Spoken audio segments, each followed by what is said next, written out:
Good morning class eighth. आज 5 फरवरी है और लास्ट क्लास में हमने पेज नंबर 110 तक कंप्लीट कर लिया था। आज हम स्टार्ट करेंगे पेज नंबर 111 से। स्टार्ट करते हैं। The need for an all India organisation of educated Indians had been felt since 1880। 1880 में एक ऑल इंडिया ऑर्गेनाइजेशन जो कि एजुकेटेड इंडियंस की हो उसकी ज़रूरत महसूस हुई भारतीयों को।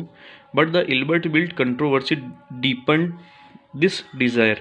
लेकिन इल्बर्ट बिल जो कंट्रोवर्सी हुई थी उन्होंने इस इच्छा को इसका दमन कर दिया था। The Indian National Congress was established when 72 delegates from all over the country met at Bombay in December 1885।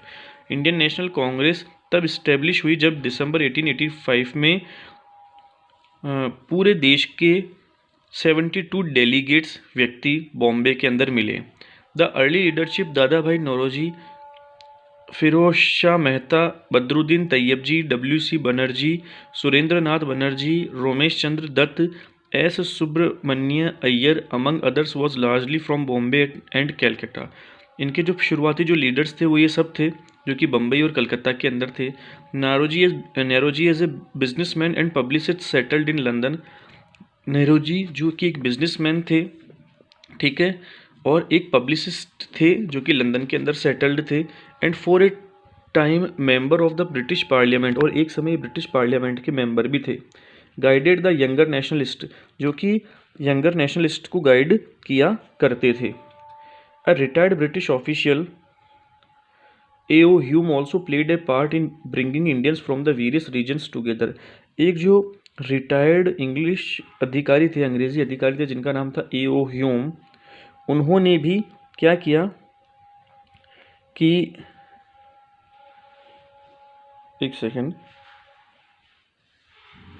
उन्होंने भी क्या किया कि भारत के अलग अलग हिस्सों से वे बहुत सारे इंडियंस को साथ में लेकर आए। अब देखिए, a nation is the making.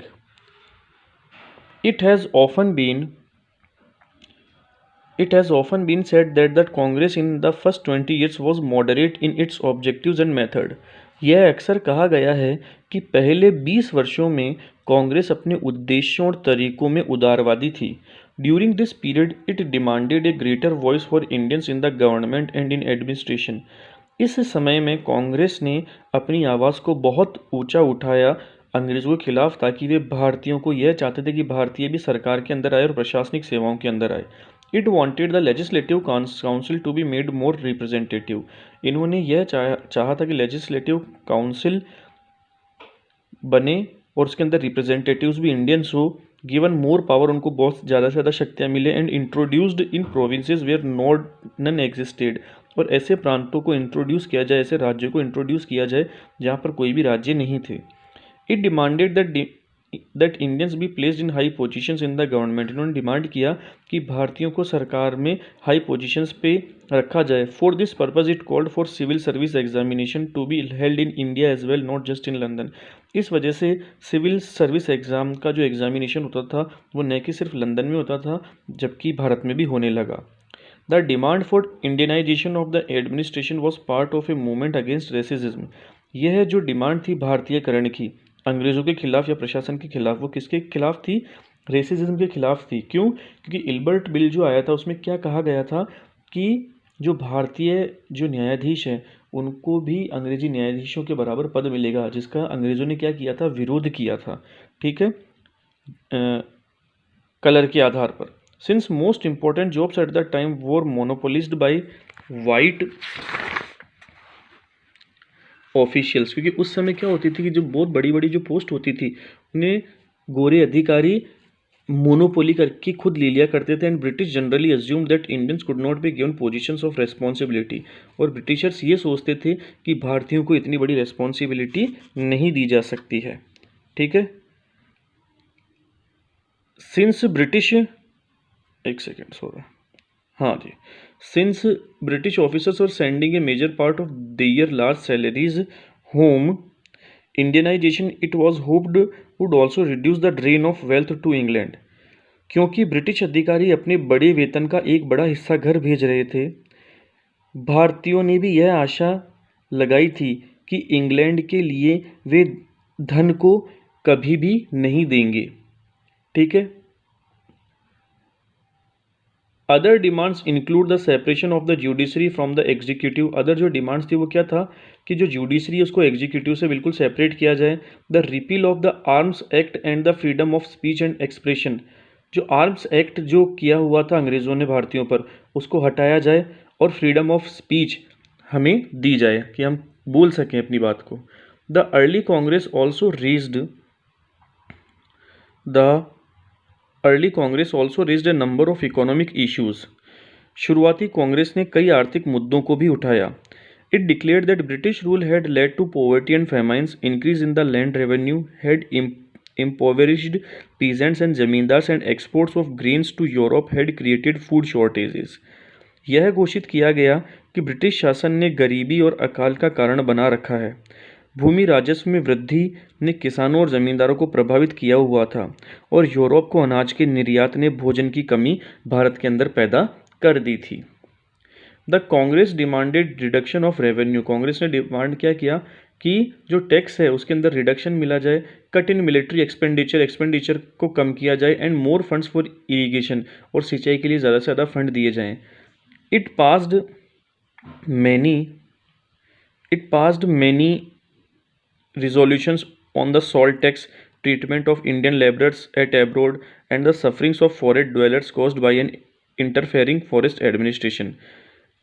Congress ने नमक पर जो कानून लगा हुआ था या टैक्स जो लगा हुआ था, विदेशों में भारतीय मजदूरों के इलाज और वनस्पतियों की पीड़ाओं पर कई प्रस्ताव पारित किए जो कि एक दखल देने वाले वन प्रशासन के कारण हुए थे। All this shows that despite being a body of the educated elite, the Congress did not talk only on behalf of professional groups। ये सब यह शो करता था कि जब तक भारतीयों के अंदर एक एजुकेटेड एलिट ग्रुप नहीं होगा, भारतीय अपनी बात नहीं रख पाएंगे। The moderate leaders wanted to develop public awareness about the unjust nature of British rule। जो नए जो लीडर्स थे वो ये चाहते थे कि पब्लिक का इस चीज़ के प्रति अवेयरनेस हो कि ब्रिटिश रूल ने उनके साथ कितना अनजस्ट किया हुआ है। They published